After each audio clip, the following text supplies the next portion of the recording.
So before we go on, I'm just going to jump out of this and we will have a Q&A session. And right, so we should, let's stop sharing there. I think we've done that. So here we go. Oh, right, so we've got some comments. So if you've got any questions, I can let me know, or if you prefer, put some comments in the chat. And by the way, I should have said at the start, I am recording this session. So if you don't wish to be identified in the Q&A session, just let me know and I will erase your name. So we're going to, so if anybody's got any questions about what we've just talked about, or indeed anything about safety or the Safety Artisan, then do please let me know. So first of all, thank you, Laurent, for your encouragement, and that's lovely to hear. And what I will do actually, while we're waiting for questions, I will just put, where are we? I'll just put the links in. This is the link to the PHIA guide. So that's for you there. And I'll just get you the link for so this is the link that gives you the discount for the Hazard ID lesson. And then just for convenience, here is the link to the Safety Artisan. So in the chat, I've got a question privately, which is fine. So I won't identify who's asked the question. Is there any specific method to identify hazards? And yes, there are many different methods. And if you look in the free PHIA guide, you will see a number of different techniques in there. So most techniques that we use will identify hazards as well as doing other things. So there's, you can use fault tree analysis or event tree analysis, and you may discover additional hazards doing that, for example. That's not primarily their purpose, but they will identify hazards.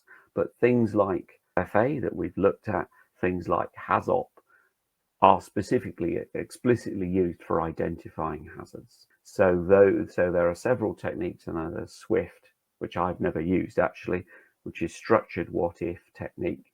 So there's several different kinds of hazard ID techniques, and they are in that PHIA guide. So hopefully that answers your question. Thank you for that. Have we got any more questions?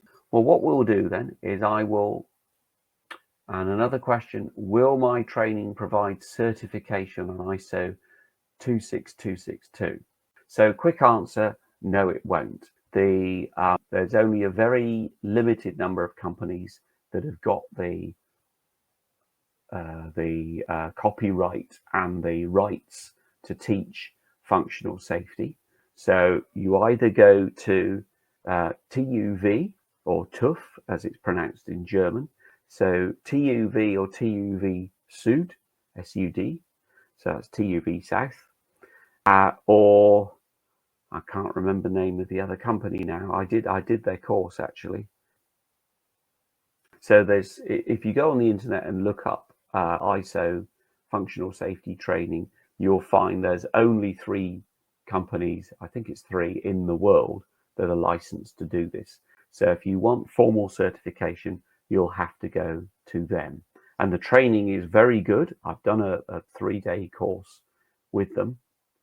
And certainly the practitioners who did the course I were on were very experienced and really knew their stuff. But you are going to have to pay for it, I'm afraid. There is a free resource on functional safety, which is I think it's copyright free. If you go to the UK Health and Safety Executive website, there is a report on there that's got a functional safety process. And it's not quite the same as the ISO functional process, but it should help you to understand it. And that will that will help you. It won't get you certification. I'm afraid that's going to cost you a lot of money, which is one of the reasons that I'm doing this. Oh, could you send me the link? I will. Let me just see if I can find it. Here we go. Right, HSE UK functional safety. Let me find. Here we go. So, right. So what I'm going to do, I'm just going to copy that. So I'm just going to put this in here. So this page has got a treasure trove of resources on it. The UK HSE run a great, fantastic website. So there it is. Thank you for your questions. And you'll see there's a lot of resources on there about things relating to functional safety. And also, yeah, thank you to my sort of ex-colleague, Simon. Well, thank you for your best wishes, Simon from England.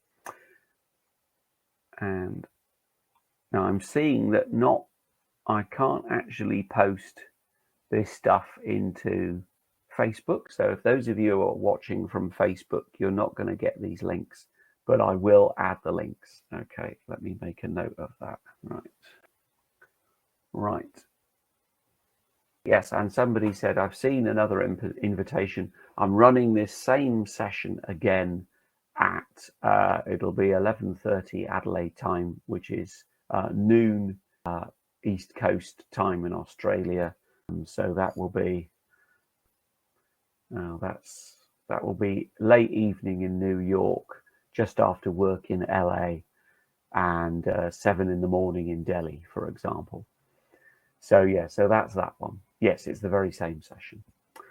And okay, so we have 10 minutes left.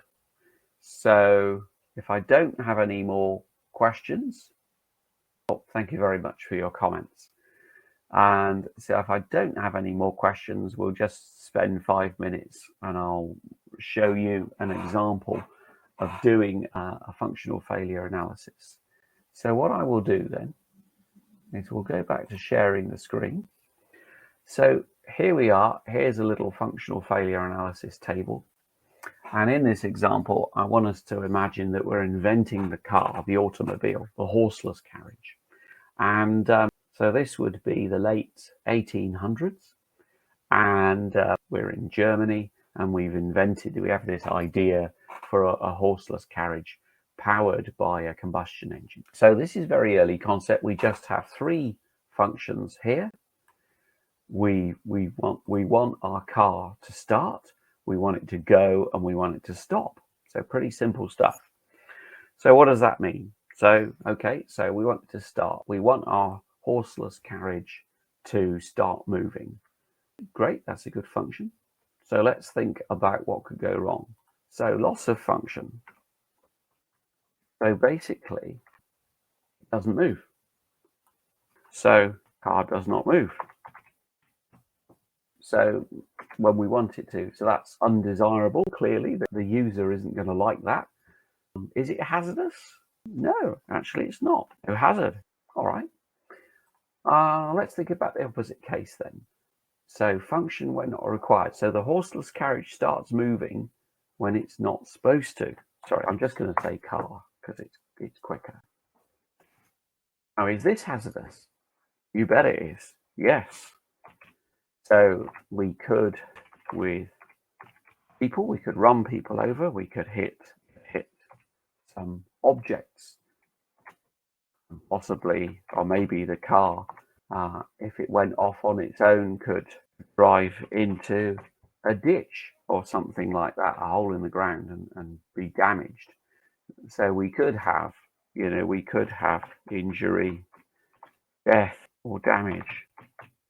So yes, so clearly we have, this is a hazard, and we can, let's just emphasize that. Cool. So let's, now, incidentally, I've just realized what we're assuming is that the horseless carriage starts, we're assuming that it's stationary before we begin. So it's not moving. So stationary horseless carriage starts moving. Now, which is kind of implied in starts moving, but this illustrates a point. When we start doing this thing, sometimes we find that our description is not quite right. When we start thinking about what can go wrong with a function, it actually helps us to think about the function precisely what it is supposed to be, or more precisely. And then with this technique, precisely nailing down the function really does make a difference. It really does help you with the quality of your analysis. So if we're saying the first starting is stationary, horseless carriage starts moving, then stopping will be the opposite. So moving horseless carriage stops moving, or stops, or comes to a halt. So that's what we want. We want it to actually stop and stay not moving. So actually doing this analysis has helped us already to refine our thinking about what we're doing with this concept, bearing in mind we're imagining this car which doesn't yet exist. I know that's kind of weird to go back 130, 140 years, but anyway. So, okay, let's think about incorrect function. There might be more than one. So it starts. So maybe it starts off. Could it go backwards instead of forwards? Now, that's another thing, isn't it? I've just realized, maybe we actually want the thing to move forwards. We want to go in the direction we're facing. So again, thinking about another failure mode has helped us to refine what we're talking about.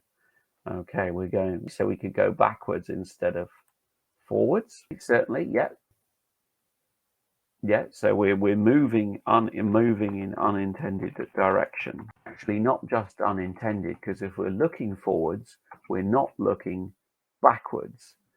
So we're actually moving into ground where we can't see. So again, is that hazardous? Yes. So again, if there's something there could be somebody behind the vehicle, or an object, or an animal, or we could drive into a hole because we're not looking where we're going.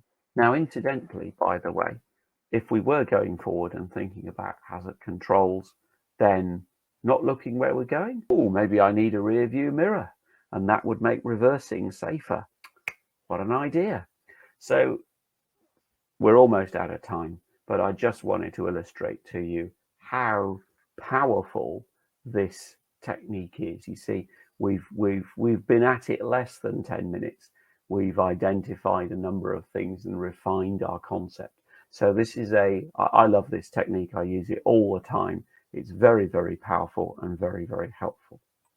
Anyway, I'm just going to stop sharing there because we're out of time.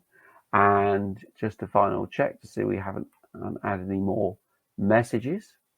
So, well, thank you very much, everyone, for joining in. And I'll send you some follow-up messages, and we will we'll push out the recording of the session.